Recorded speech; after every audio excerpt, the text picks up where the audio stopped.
Hello. হ্যাঁ, ওর সাথে তো আমার ব্রেকআপ হয়েছে, তুমি শুনবেই হয়তো। নতুন কোনো মেয়ের সাথে কথা বলছে নাকি? না, তাও তোমাকে একবারও মেসেজ করলো না।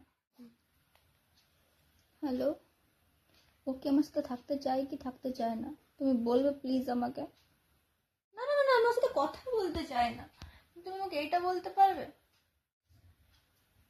একটা কথা ওকে জিজ্ঞাসা করো, ও কি আমার সাথে থাকতে চায় না?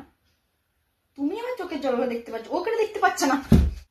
হ্যালো, তুমি তোমার বন্ধুকে বলে দিও যে ও যাওয়ার পর না আমি একদিনও মেকআপ করিনি।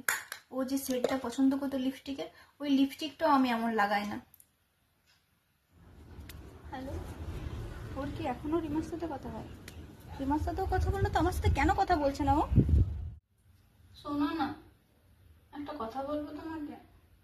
ওর সাথে ব্রেকআপ হওয়ার পর থেকে না তুমি আমাকে এতটা সান্ত্বনা দিয়েছো, আমি না তোমাকে ভালোবেসে ফেলেছি। আমি কল ব্যাক করে দেখি ওকে। যে নম্বরে আপনি কল করেছেন সেটি বর্তমানে ব্যস্ত আছে, অনুগ্রহ করুন। বয়ফ্রেন্ডের বেস্ট ফ্রেন্ডটাও গেল।